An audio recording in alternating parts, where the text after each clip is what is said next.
E hoje, irmãos, a gente vai falar uma mensagem, então, seguindo a série Discípulos, que é o caráter de um discípulo.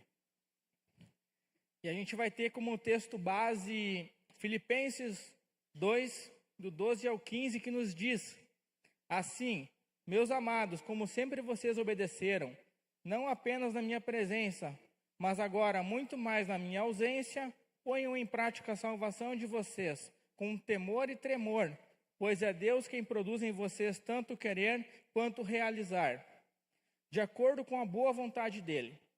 Façam tudo sem murmuração nem discussões, para que se tornem irrepreensíveis e puros, filhos de Deus inculpáveis no meio de uma geração perversa e depravada, na qual vocês brilham como estrelas no mundo. Amém? Aplaudo esse texto, irmãos. E é um texto que me chama muita atenção, principalmente nessa série Discípulos, porque a gente veio vindo desde a primeira mensagem, aprendendo sobre o nosso chamado, nosso principal chamado de sermos discípulos de Jesus, que o principal chamado de estarmos aqui é seguir a Ele, é cumprirmos a missão. Semana passada a gente aprendeu sobre negar-se a si mesmo, levar a nossa cruz, seguir a Jesus. E hoje a gente vê um conselho de Paulo, à igreja de Filipenses, aonde nos remete muito à questão de caráter, né? Muito a como aquelas pessoas deveriam agir. E a gente tem, como igreja viva, desde a nossa visão, uma preocupação com o caráter, né? A nossa missão como igreja, ela já nos diz, né? Discípulos avivados em poder e caráter. Então isso nos mostra como a nossa vida cristã ela também precisa ser pautada em um caráter de um discípulo. E aqui a gente vê Paulo trazendo também justamente essas questões. Quando a gente enxerga ele trazendo a igreja, vocês sempre obedeceram, né, a palavra de Deus, o que eu preguei, mas agora que eu estou fora, continuem fazendo sem murmurar, sem reclamar, para que vocês se tornem irrepreensíveis, para que vocês se tornem, aos olhos daqueles que estão enxergando vocês também, realmente cristãos. Porque caráter, ela vem de uma junção de qualidades que vão determinar a nossa maneira que a gente pensa, que a gente age e que a gente reage. Ou seja, o nosso caráter é o que a gente é, de verdade. Como a gente pensa, no que pensamos, no que fazemos e também como reagimos às situações ao nosso meio. E é interessante nós pensarmos nessa questão do caráter, nessa questão de definição, que a gente vai ter um concorrente com o caráter, irmãos, que é a reputação, né? Então é bacana a gente, nessa introdução, a gente abrir um pouco, né, a nossa maneira de pensar, que o caráter ele vai se referir às qualidades internas e a umas virtudes que a gente tem, como honestidade, como compaixão, integridade. É a nossa essência que é moldada através de Deus na nossa vida. E a reputação, por um lado, ela é uma percepção sobre o que os outros enxergam de você. E o mundo hoje ele prega muito sobre reputação, né? E é interessante como muitas vezes a reputação ela vai chegar antes do caráter para a gente conhecer alguém. Esses tempos eu estava numa reunião com um cliente importante e chegou o cara lá, foi se apresentar. Não, eu sou gerente de 2 engenharias, nossa planta fabril tem tantos mil metros quadrados e tal. Fez o discurso. E eu pensei, o cara tem um know-how ali legal. 3 minutos de reunião, o pastor ele ergueu as mãos assim, eu falo muito palavrão, me perdoe. E começou. Eu pensei, cara, não precisa. Então uma reputação chegou assim, inquestionável, como o cara, mas a hora que chegou a gente começou a conhecer o caráter dele, já era. E da mesma forma a gente enxerga o próprio Jesus trazendo questão de reputação, e o quanto ela vale menos que o nosso caráter. Por exemplo, quando Jesus estava ali com os discípulos e perguntou: o que estão dizendo que eu sou? Uns dizem que é isso, que é aquilo. O que o povo diz, né? A reputação de Jesus no meio do povo não era das melhores. Até que chegou nos discípulos que conheciam o caráter de Jesus, quem eu sou. E Pedro afirmou: tu és o Cristo, o Filho do Deus vivo. Então olha a diferença. Caráter é o que a gente é. Jesus ensinou justamente a se preocuparmos com caráter e não com reputação, quando mandou dizer para João Batista lá, diz lá para João, que agora os cegos veem, os coxos andam, que os sinais estão acontecendo. Ou seja, diz para João parar de dar bola aí para o que estão falando. Diz para ele focar no meu caráter. Então é muito bacana a gente entender isso e entender que o caráter tem que ser nossa preocupação, porque a reputação, a hora que a gente quiser manter só a reputação, a hora da gente exercer o nosso caráter em Cristo, a gente vai correr. É aquela frase, treino é treino, jogo é jogo, né? Eu posso me convencer que sou crente, posso pagar de bom, pagar de santo, mas a hora que Deus chegar para mim e dizer: filho, agora é contigo. Larga tudo e vem agora. Deus, mas o que vão pensar? Não. Deus, mas isso aqui é demais. Deus, eu construí uma reputação até que agora vão me chamar de... Não. Então o caráter faz a gente viver com Cristo, permanecer com Cristo. A reputação, ela é fachada na nossa vida. Então a gente precisa se preocupar com isso, se preocupar em manter o nosso caráter. E Paulo fez questão de ressaltar isso à igreja de Filipenses.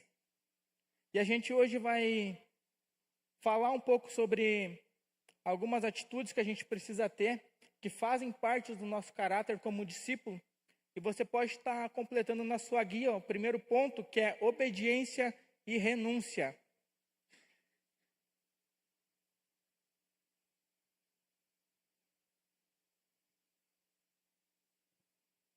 Quem obedece, renuncia. E quem renuncia, prova que obedece. Então, é muito legal a gente pensar numa vida cristã, irmãos. E pensar que obediência e renúncia, elas vão fazer parte, inevitavelmente, da nossa vida cristã. Principalmente porque uma vida cristã, ela está associada justamente a uma cruz.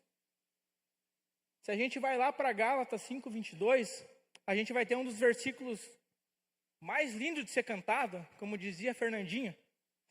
Já estou crucificado com Cristo, agora não vivo mais eu, mas Cristo vive em mim. Irmãos, quando a gente está disposto a estar crucificado com Cristo, já não vivo mais eu, mas Cristo vive em mim. O nosso direito de escolha, o nosso direito de decisão sobre o que é certo, o que é errado, foi por terra. Um dos ensinamentos mais marcantes que eu aprendi com o pastor Edson foi sobre a vontade de Deus. Que antes do que é certo ou errado, existe uma vontade de Deus. E essa vontade de Deus, ela é pautada em obediência, ela é pautada em renúncia. Uma postura de obediência que vai fazer com que a gente resista à antiga vida. Em 1 Pedro 1,14, o apóstolo Pedro nos fala: como filhos obedientes, não se deixam amoldar pelos desejos da outrora vida, quando viviam na ignorância. Então, a gente permanecer obediente a Deus vai fazer com que a gente também diga não para a antiga vida. Vai fazer com que a gente tenha forças de voltar. Não, Deus quer que eu siga por aqui. Deus traçou esse caminho. E a renúncia, ela vai fazer parte da nossa luta diária contra o pecado. O apóstolo Paulo, lá em Romanos 7, vai ter um texto, a nossa luta contra o pecado. E eu confesso que um bom tempo da minha caminhada cristã, eu ficava pensando, o que é esse texto? Quando Paulo começa ali a dizer, o que eu quero fazer, eu já não faço, o que eu não quero fazer, eu faço.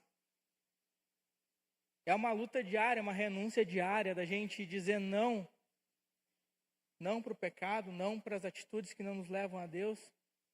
E isso é diário, é uma luta. E a obediência e a renúncia juntas, elas fazem a gente ver a Deus no futuro.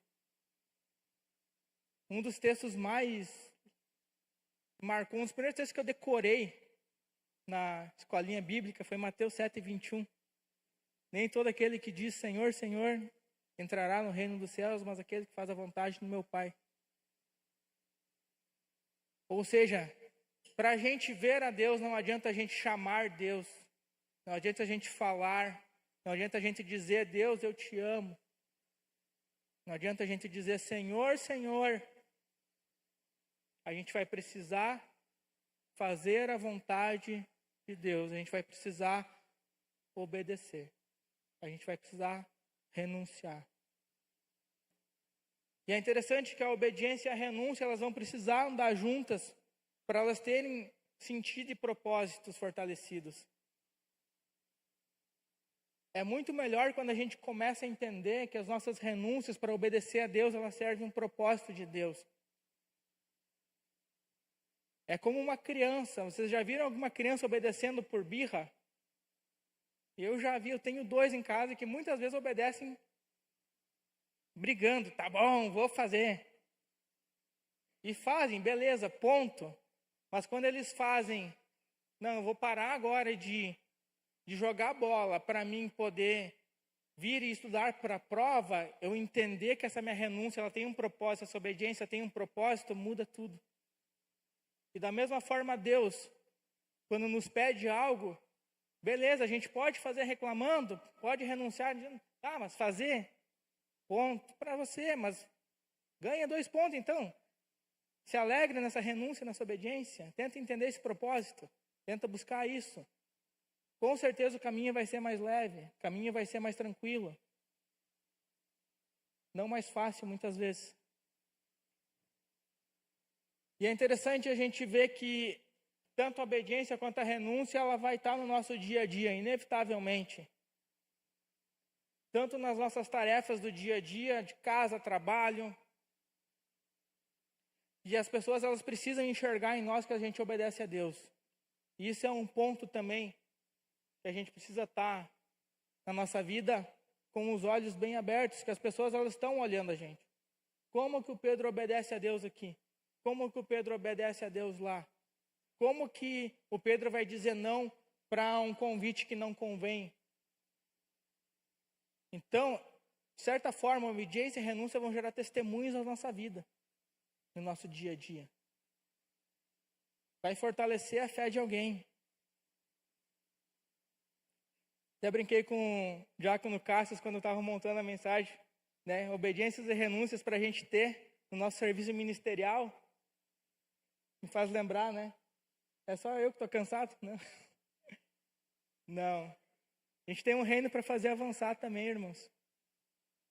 E muitas vezes a gente está cansado e Deus nos pede para continuar obedecendo, continuar servindo, continuar fazendo. Até brinquei com o Gia está inteiro hoje, depois da campa. Eu entendi a pergunta ali. A fé eu sei que está, o corpo, mas a gente está aí, né? Então, a obediência e a renúncia, elas precisam estar nos nossos ministérios também.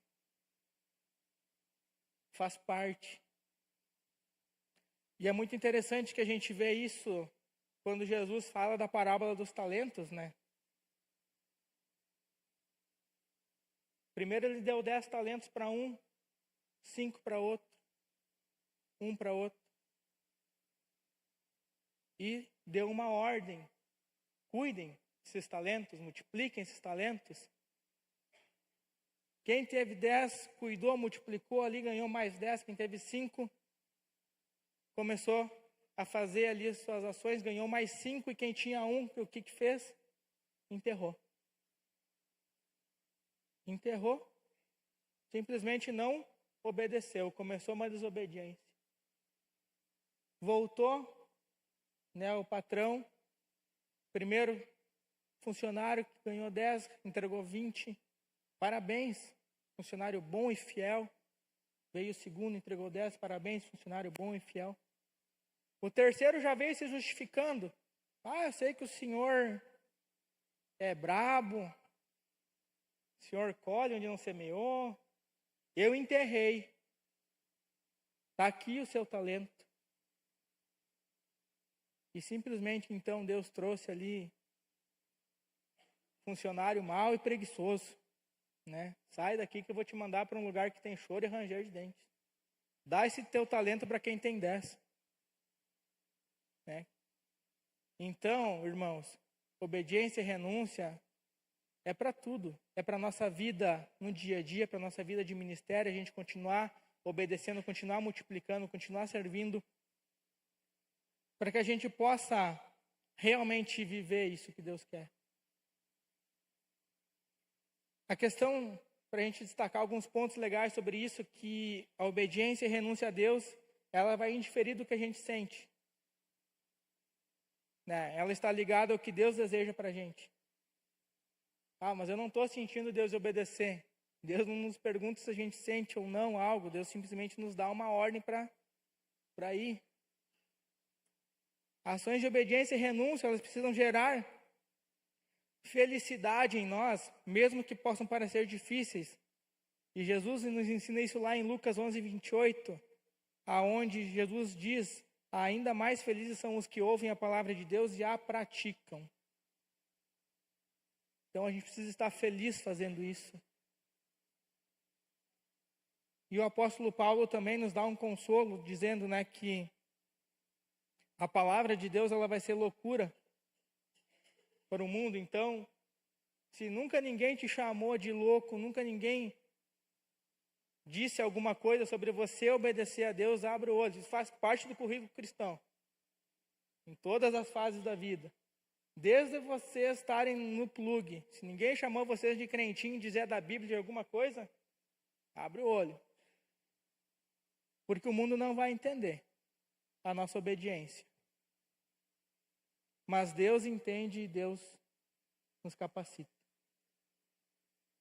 Ponto 2, para a gente completar na nossa guia. Busque a santidade diariamente.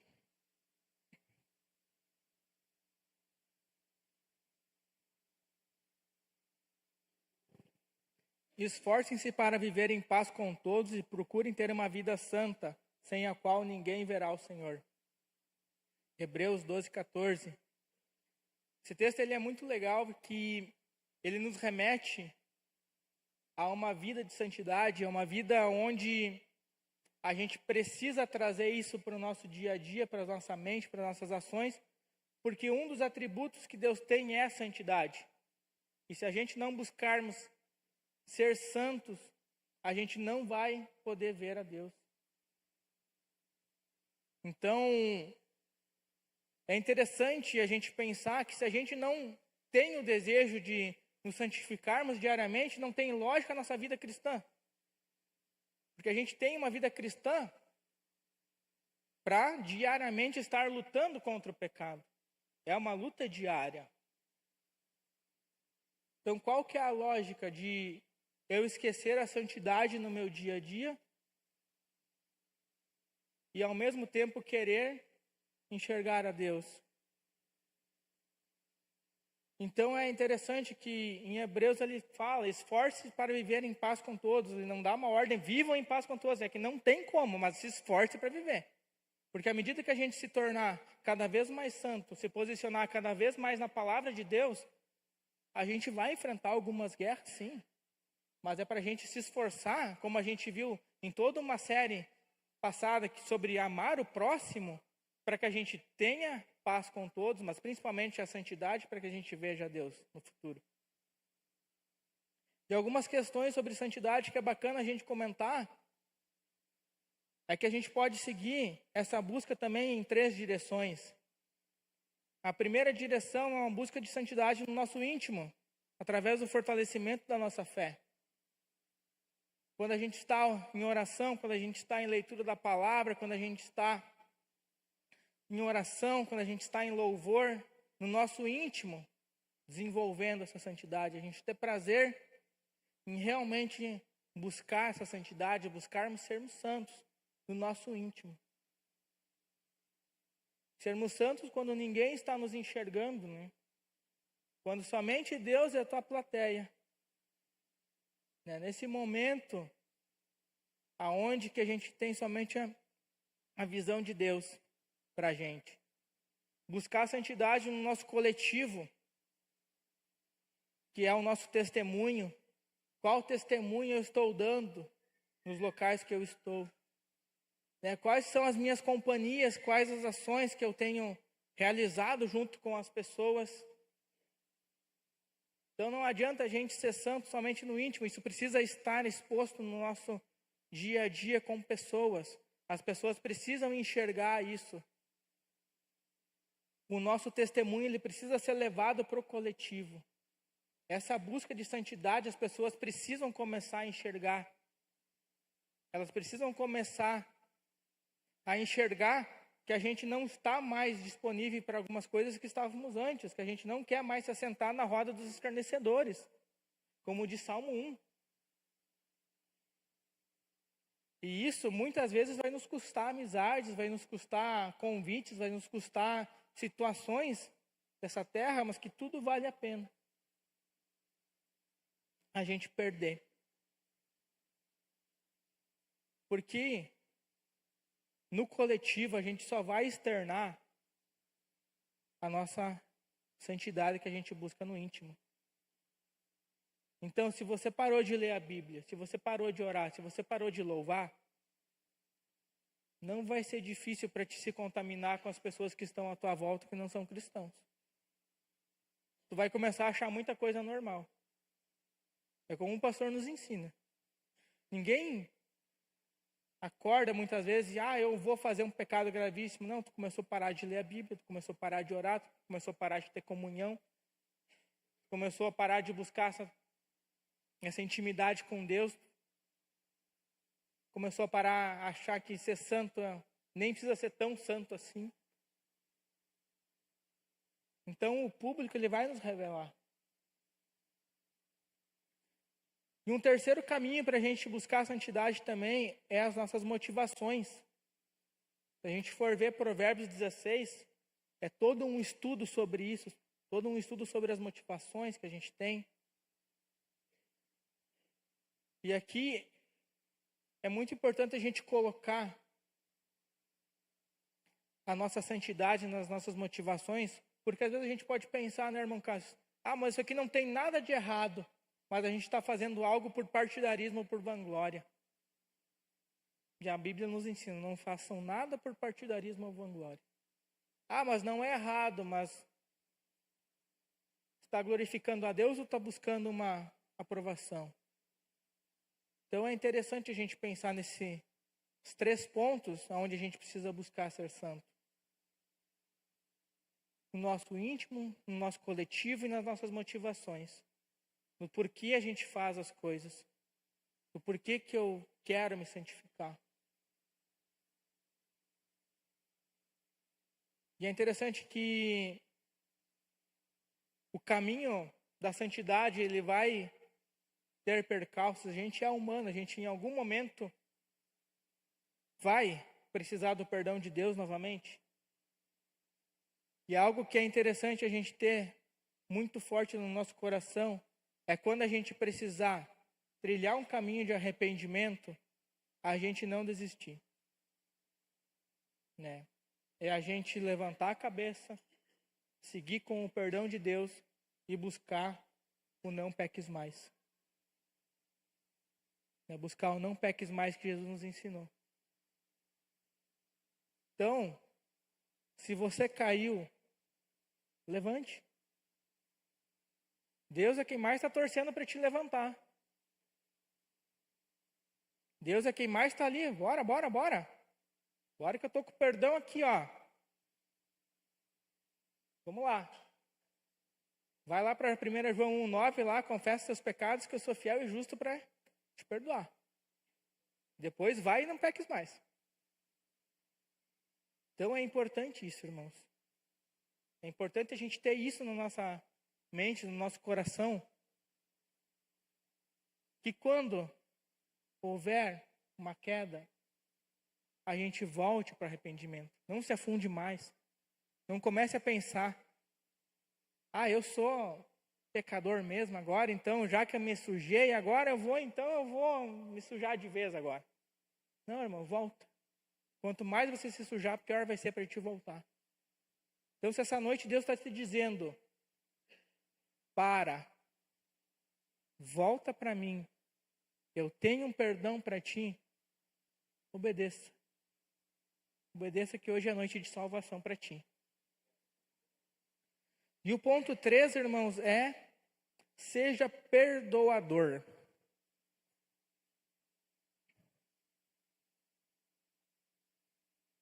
Quem perdoa demonstra amor que reflete o caráter de Cristo.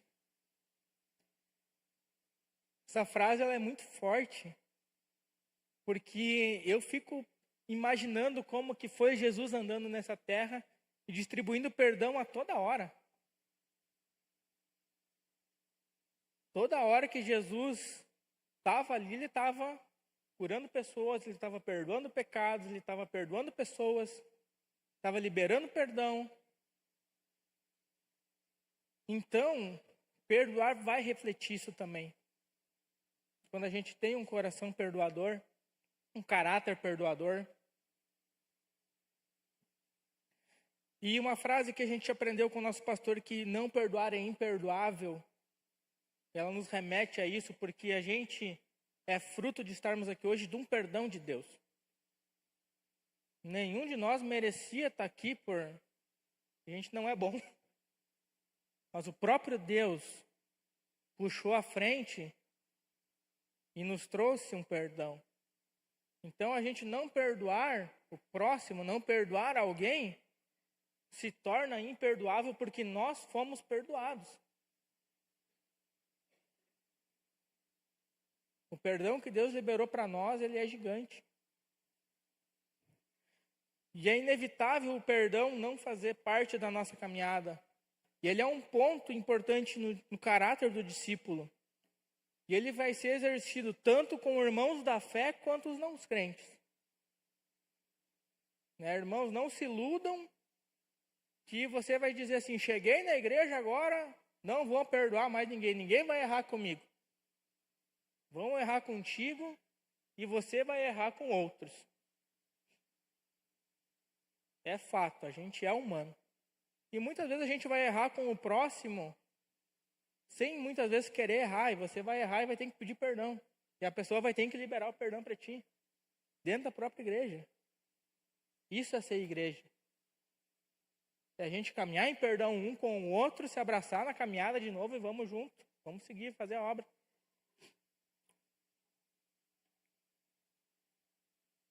E Jesus, ele nos ensinou o modelo mais desafiador de perdão. Ele nos ensinou 70 vezes 7, em Mateus 18, 21 ao 22, que é esteja sempre disposto a perdoar.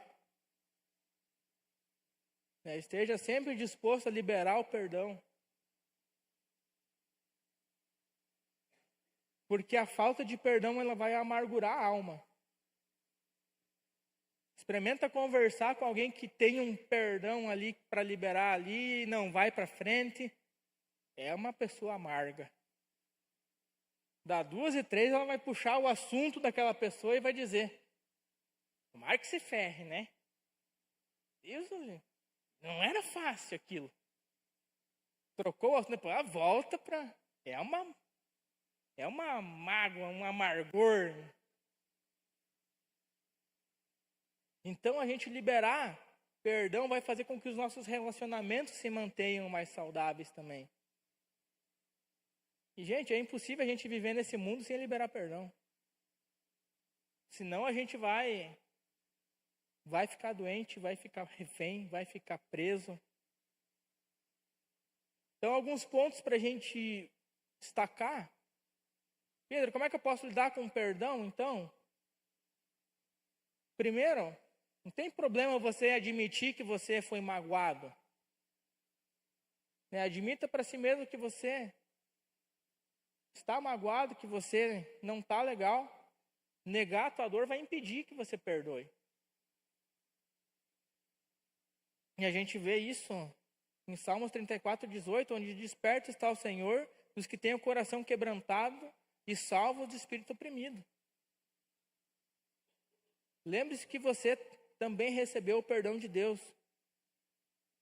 Entender que a gente foi perdoado nos motiva a perdoar os outros. Perdoem mutuamente, assim como Deus os perdoou em Cristo, Efésios 4:32. E eu comecei realmente a buscar isso, sabe? A deixar de ser egoísta nessa questão de perdão. Quando a gente entende que é nossa obrigação nós começarmos a liberar esse perdão, começarmos a buscar isso. Porque isso é uma escolha, não é um sentimento. Quando Jesus nos ensinou os 70 vezes 7, simplesmente ele não disse para Pedro lá, tá, tu vai ter que sentir que tu vai ter que perdoar ele 70 vezes 7 ao dia. Não. Se teu irmão te fizer alguma coisa lá, 70 vezes 7 no teu dia, tu vai ter que liberar. Porque Pedro ali já estava sentindo, Igor, o quê? Meu Deus, 3 vezes eu já liberei perdão, eu senti que eu tinha que liberar o perdão. Na quarta, quinta, tu já não sente mais, já começa a ir para o outro extremo, tu vai se indignar. Por isso não é ligado a sentimento, é ligado a ação. A gente não pode ficar amarrado a isso, irmãos. E a gente precisa se libertar do sentimento de amargura e ressentimento. A gente precisa soltar essas mágoas. Em Hebreus 12:15, cuide para que ninguém deixe de receber a graça de Deus e para que nenhuma raiz de amargura brote e cause transtorno. Esse texto ele é tremendo, né, irmãos? Então, se tu deixar alguma raiz de amargura brotar no teu coração, algum transtorno lá na frente vai acontecer. Essa raiz vai te gerar algum transtorno. Vai brotar. E eu sempre lembro que quando a gente está ali cuidando do jardim, cuidando de uma grama, a gente arrancar um incinho é mais fácil, né? Nasceu, tá ali, mas tu puxou, cavou um pouquinho, a raiz saiu, fechou. Agora arranca uma árvore. A ferramenta é outra, né? Às vezes é um machado, às vezes é uma retroescavadeira, às vezes a pancada é diferente. Então, é um ensinamento que Jesus nos deu para a gente continuar praticando perdão. E quanto mais a gente praticar, mais fácil vai ser da gente continuar perdoando. A gente não vai esquecer o que nos fizeram para nós. Perdoar não é esquecer, mas é seguir a nossa vida para frente, é liberar aquela pessoa do nosso amargor, da nossa raiva, né? O próprio Jesus, imagina, no momento da cruz ali, ele não esqueceu o que fizeram com ele, mas o que foi a frase? Pai, perdoa porque não sabe o que fazem. Então é interessante a gente pensar nessas ações, no caráter de um discípulo, porque nos remete, voltando lá para Paulo, sobre uma vida diária. Uma vida onde o nosso caráter ele é enxergado pelas pessoas, o nosso caráter ele é colocado à prova por pessoas, colocado à prova pelo próprio Deus. E principalmente, ele faz parte, inevitavelmente, da nossa vida cristã. Nós buscarmos ter um caráter de discípulo. Como a gente tem na nossa visão, discípulos avivados em poder e caráter. Deus ele quer nos fazer melhores seres humanos também, nesse mundo. Além de nos dar poder da sua palavra, nos dar dons, ele também quer nos melhorar o nosso caráter. E a nossa conclusão, irmãos, que o caráter de um discípulo ele se manifesta pela obediência e renúncia, santidade e perdão, refletindo Cristo em cada atitude. Amém, irmãos?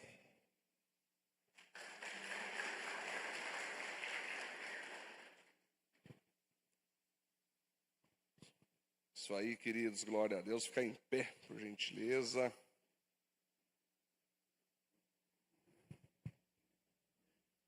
Ainda para nós meditar na palavra, então, nosso diácono Pedro. Primeiro versículo, o apóstolo Paulo dizendo, né? Meus queridos amigos, vocês me obedeceram sempre quando eu estava aí. Devem me obedecer muito mais agora que estou ausente, né? Então, na verdade, é bem isso, né, Pedro? Reputação é o que eu sou na frente dos outros. Caráter é aquilo que eu sou sozinho. Então, a pergunta que se faz é: quando você está sozinho, quem você é? Quando só está você e Deus, quem você é? A gente acha às vezes que o nosso caráter tem que ser só algo reputativo, né? Está bem lá fora. Mas às vezes dentro de você tem ainda alguma carnalidade, algum pecado, algum tipo de prática errada, seja através dos teus olhos, através dos teus ouvidos, né? Quer saber se uma pessoa é mau caráter ou tem um bom caráter? Viu? Me dá teu celular um pouquinho aqui. Posso ver o que tu pesquisa, o que tu assiste, o que tu vê, com quem tu fala. Eu quero ver o que tem aí. Já parou para pensar nisso? Se um dia alguém chegar para ti, viu, passa o celular aí. E tu botar, tá aqui, pode ver. Minha vida é um livro aberto aqui, ó. Tudo aqui, o que eu falo, eu assumo, me responsabilizo. A minha vida é isso aqui. Agora, se tu não pode fazer isso, alguma coisa está desvirtuada no teu caráter. Lembra uma vez que nós estávamos atendendo em Curitiba lá, eu e minha esposa. Aí a menina falava, eu falei, viu, deixa eu ver teu celular. Não pode ver? Eu não posso ver? Não. Basta acreditar no que eu falei. Ninguém é obrigado a nada, Cássio. Mas quem não deve, não? Hã? Quem não deve, não teme, queridos. Quem não deve, anda de cabeça erguida, anda olhando no olho das pessoas. Quando uma pessoa começa a tremer e não consegue olhar para o lado, não consegue olhar nos olhos. Caso uma pessoa em paz, ela olha nos olhos, ela sorri. Agora, quem tem um caráter deturpado, e aí pode ser evangélico, pode ser crente, pode ser da Viva, pode ser da Assembleia de Deus, pode ser da Batista. Quando o caráter está deturpado, a pessoa não consegue viver em paz. A pessoa não consegue olhar nos olhos. A pessoa até levanta a mãozinha para louvar a Deus, mas na hora de enfrentar algum problema, foge, vitimiza, joga bomba de fumaça, né? Uma pessoa em paz, queridos, que tem o caráter aprovado, ela não tem medo de enfrentar nada e nem ninguém. Isso que o nosso diácono Pedro trouxe aqui, quando eu sou um discípulo verdadeiro de Jesus, queridos, eu não fujo de nenhum embate, eu não fujo de nenhuma resolução de conflito, eu não fujo de nenhum conflito mal resolucionado, eu não fujo de nenhum enfrentamento. Quando meu coração está em paz, como o Pedro falou, eu peço perdão quando eu erro. Quando meu coração é discípulo, eu perdoo quem erra comigo.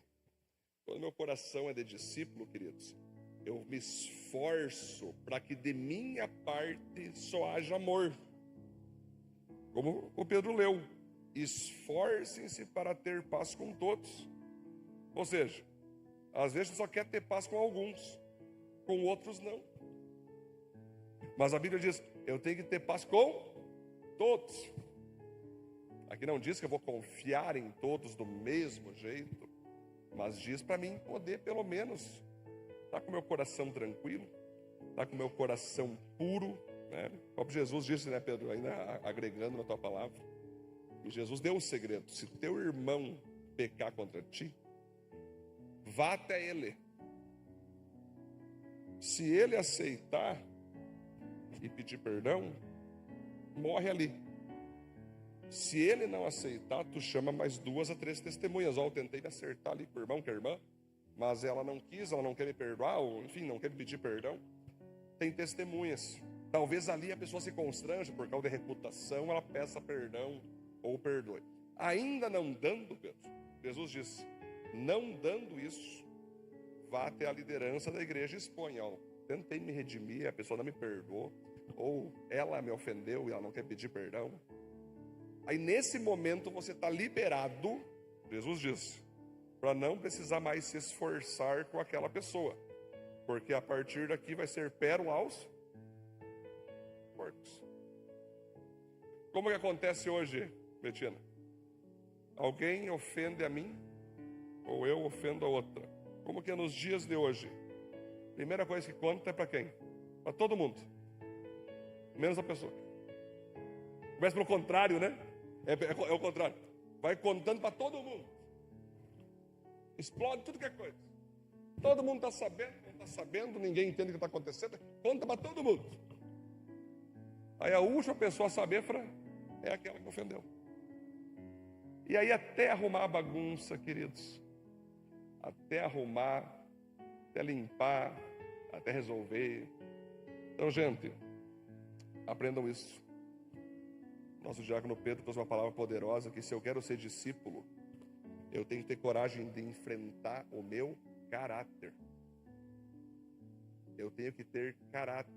Não vou ser perfeito, não seremos perfeitos, mas nós temos que ter caráter.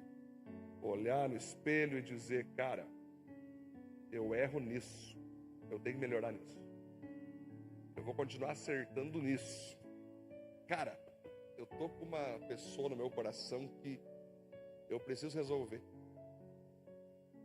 Eu tenho que resolver isso aqui. Não tá legal. Eu tenho que perdoar, ou tenho que pedir perdão. Isso é coisa de discípulo. Porque assim, né, Leandro? É difícil se humilhar, né? A gente sempre prefere perdoar do que pedir perdão. Só que Jesus disse, aquele que quer vir após mim e ser meu discípulo, tome a sua cruz. Negue-se a si mesmo e me siga. Então tomar cruz é o quê? Vai doer. Sim. Às vezes você tem o teu caráter aprovado, vai doer o que Deus vai te pedir. Você negar aquilo que tu pensa, vai doer. Você negar as tuas razões, vai doer. Mas existe uma frase que diz assim, eu prefiro ter paz do que razão. Às vezes, muitos momentos, nós buscando ter razão, a gente perde a paz. A paz com irmãos, a paz conosco mesmo, a paz com Deus, né? É a guerra dos debates. Estamos na cultura do grande debate. Quem ganha o debate?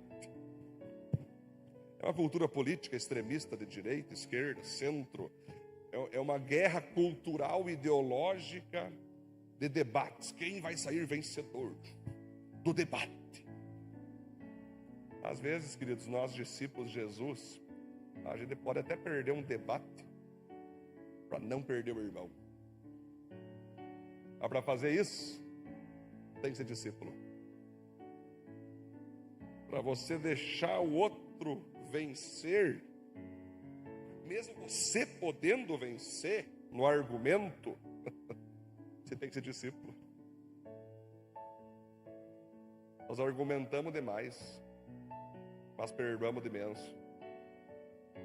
Ele debate demais, se justifica demais, mas perdoa de menos.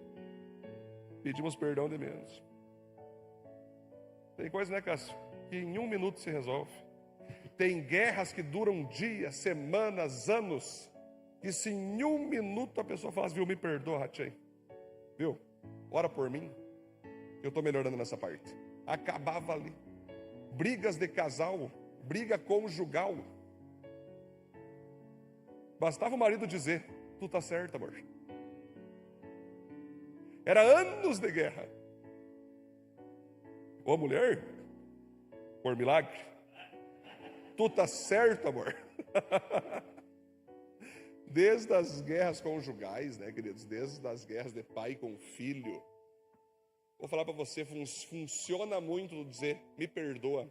A hora que tu pede perdão, acabou. Edmar, quando tu pede perdão, acabou, ninguém pode te acusar mais. Quando tu pede perdão, o que mais a pessoa pode fazer? Quando tu pede perdão, tu perdeu. E no debate é isso, eu quero te derrotar, eu quero que tu perca, então me perdoa. Perdi. Pronto, estou nocauteado aqui. Pise em mim agora. É o que eu falo, é o que eu sempre falo. É tu ir para a cruz. Bora. Me crucifica, vai. Sim, eu sou culpado, sim. Perdoa que não sabe o que faz. Falei para os jovens ontem, Cássio, que um dia eu orei, Deus, eu quero ser como tu. Por que fui orar isso aí? Traição, calúnia, tudo começou a acontecer. Eu falei, Senhor, o que está acontecendo? E tu? E Deus falou assim, tu não pediu para ser como eu? Eu passo todos os dias por pessoas não acreditando em mim, desconfiando de mim, traindo a minha palavra, não obedecendo o que eu quero. Mas aprendi muita coisa e tenho aprendido muito. Quando eu quero ser um discípulo de Jesus, a gente pensa, não, eu quero ser como Jesus no âmbito liderança, quero ser influente, eu quero falar para multidões, eu quero fazer milagre. É muito bonito, tu vai conseguir fazer isso. Agora tem um outro porém, vai ter que ir para a cruz, vai ser açoitado como ele foi, vão cuspir em ti como ele foi cuspido, tu vai ser negado, pessoas não vão acreditar em ti, tu vai ser traído. E aí eu pergunto, com esse perfil, com essa cosmovisão de discípulo, você vai enfrentar essa barra? Você vai enfrentar esse desafio? Porque o evangelho que está sendo pregado no mundão hoje, do banquinho, que tu bota um banquinho e fica, você é lindo, você não sei o quê, sabe? Sabe esse que tu fica, oh! Esse evangelho coach, esse evangelho globalista, que Jesus é lindo, que Jesus é um gentleman, que pessoas ficarem bravas com você porque você não presta, porque pessoas falar mal de ti significa que você está errado. Esse evangelho coach não salva ninguém. O evangelho que eu creio, que eu prego, meus pregadores pregam aqui, a Viva prega, é o evangelho da cruz. E quando eu estou na cruz, queridos, eu não tenho direito de nada mais. Não tenho direito nem de me ofender. Imagina, Suziel, eu não tenho direito nem de me ofender. Esse nível é alto, galera. É tu entender que tu não tem direito nem de se ofender mais. Como o Pedro falou, vai ter ofensa, a gente vai ficar triste, irado. Mas o mesmo apóstolo Paulo disse, irai-vos, mas não pequeis. O que acontece hoje? O crente se ira e peca. O crente se ira e causa. Quando na verdade é irai-vos, sim, Deus te entende, Deus me entende. Deus sabe que é difícil a luta cristã. Mas eu fico irado, porém eu não peco. Eu não me deixo levar. Eu não me deixo levar pela situação. Eu resolvo aquela situação. Gente, isso aqui é um alto nível de maturidade cristã. Por isso nós estamos vivendo a série Discípulos, queridos. Porque o seguidor não consegue chegar nesse nível. A multidão não consegue chegar nesse nível, porque eles querem sempre alguma coisa em troca. Eles estão buscando um benefício. Agora o discípulo não. Ele busca a paz com Deus e a paz com todos. E nessa busca, ele vai perder. Vitor, lá no acampamento, eu até falei sobre o Estevão, Atos capítulo 7. Estevão está pregando o evangelho. E todos os judeus começaram a odiar ele de tal maneira que pegaram pedras do tamanho de uma laranja e começaram a atirar nele. Tinha um cara lá, que era Saulo, que depois tornou Paulo. Ele segurou as roupas daqueles que atiravam pedra, Pedro, porque as roupas eram muito pesadas, então dificultava tirar pedra. Aí Paulo viu, passa a roupa para mim aqui e mata esse desgraçado. Começaram a tirar pedra em Estevão, tirar pedra. Aí quando ele estava agonizando, quase morrendo, ele olha para o céu e fala assim, estou vendo o meu Senhor em pé, à direita do Deus Pai. Ou seja, Jesus Cristo ficou em pé. Aí o que ele falou? Senhor, perdoa eles, porque eles não sabem o que fazem. Gente, repare que eu vou falar aqui com vocês. Sabe que Jesus ficou em pé? Olha, interessante isso aqui. Foi o primeiro mártir, Gustavo. Jesus ficou em pé porque, cara, ele falou assim, ele entendeu o meu evangelho. Estevão entendeu o meu evangelho. É você viver de tal maneira pela verdade, que mesmo sendo apedrejado por isso, você não se magoa, você perdoa e mantém a intimidade comigo. Cara, o que acontece? Saulo, que era perseguidor da igreja e contribuiu para que matassem Estevão, a Bíblia começa a mostrar para nós, sabe o quê? Pedro, que ele ficou assim, poxa, mas calma aí. Se Jesus não existe, como alguém pode ter morrido por um cara que não existe? Eu não estou entendendo. Será que eu teria coragem de morrer pelo Pentateuco, que eu creio? Saulo ficou em crise, até que na estrada de Damasco, Jesus aparece para ele e fala: Saulo, por que tu me persegues? E ele pergunta: quem é o Senhor para que eu te persiga? Eu sou Jesus Cristo. Porque quando tu perseguiu Estevão, quando tu perseguiu a igreja, a mim você estava perseguindo. Ele morreu por mim, porque eu existo. Eu me levantei no trono e a partir de agora estou chamando você também para morrer por mim. A Bíblia fala então que foi tão forte ali a manifestação de Deus na vida dele. Ele ficou cego, né, Betinho? Ficou cego. Foi uma luz muito forte, ele caiu no chão. Aí ele vai para a casa de um homem chamado Ananias, que ora por ele, cura ele da cegueira, cai dos seus olhos escamas. Ele volta a ver. Tanto que na verdade, até contam que na verdade ele volta a ver, mas não com tanta excelência, né? E Gálatas fala que quando ele estava na igreja de Galácia, ele diz assim, que se vocês pudessem dar os olhos de vocês a mim, vocês teriam me dado. Ou seja, ele continuou com sequelas nos olhos. Flávio Joséfo, historiador judeu, fala que ele tinha pus que saía do olho dele. Então enquanto ele almoçava, Cleber, imagina só, saía pus do olho assim. O que me chama a atenção nisso é o seguinte, queridos, que a vida cristã é exatamente isso. É sair as escamas do meu vitimismo, é sair as escamas do meu egoísmo, é sair as escamas dos meus direitos, e eu abrir meus olhos para fazer o que Deus quer. E o que Deus quer sempre é o quê? Paz, santidade, amor, pureza. É eu poder dormir em paz. Cara, se eu pudesse ficar aqui, gente, em dom de revelação, por exemplo. Eu sei que tem gente aqui que não dorme de noite, que toma remédio, que está sempre perturbado. Por que isso acontece? Já parou a pensar? É isso que Deus quer para nós? Será que é o que Deus quer? Que a gente não consiga dormir à noite? A gente tenha medo de encarar a vida? Não. Não. Nós temos que estar tranquilos. Nós temos que estar em paz. Jesus Cristo disse, Nico, o homem que é justo e fiel à palavra que ele dá é como aquele homem que construiu a sua casa sobre a rocha. Veio tempestade, Leão. Veio conflito.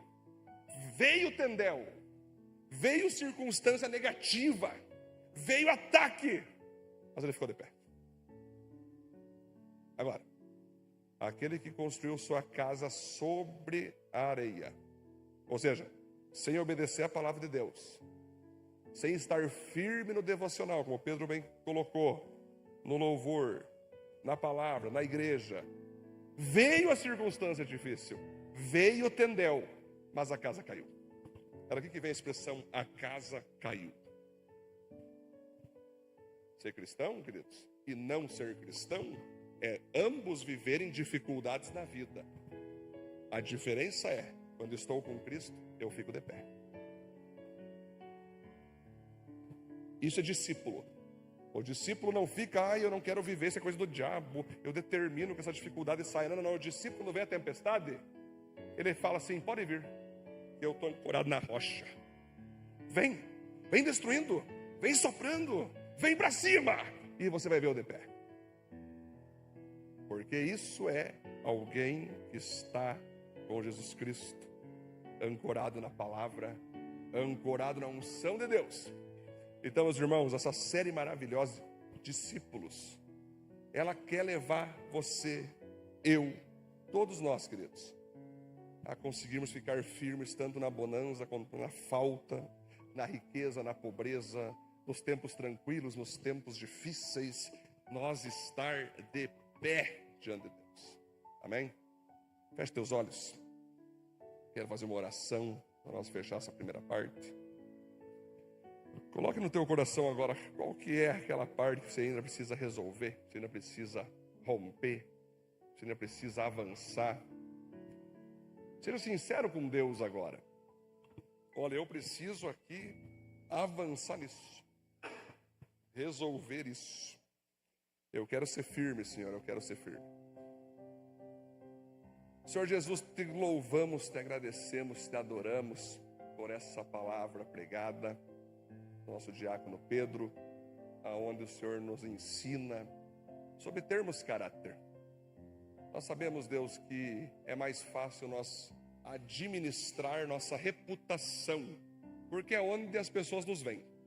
Mas mais difícil é administrarmos nosso caráter, aonde ninguém está vendo. Mas aqui, tua palavra nos ensina, ninguém está vendo, entre aspas. O Senhor está vendo, os anjos estão vendo, os demônios estão vendo. Então nós queremos ser os mesmos, estando na frente de pessoas como na ausência delas. E queremos ser cristãos, discípulos, Senhor, avivados no poder, no caráter, que ama a tua palavra, que ama a tua presença, que ama a tua glória, Senhor, que ama a tua vontade.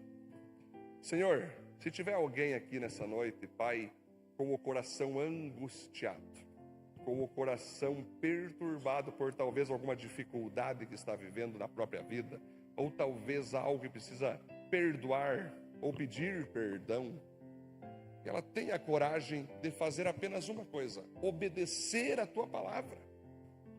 É na obediência ao Senhor que a gente consegue, Deus, ficar firmes, ficar santos, ficar puros, para a glória do teu nome.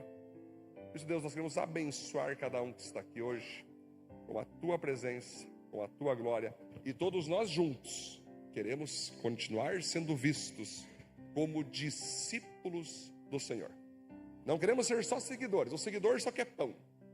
Queremos ser discípulos, e tendo pão não tendo, queremos continuar firmes com o Senhor. Se nós oramos e agradecemos em nome de Jesus. Amém, amém, glória a Deus, queridos.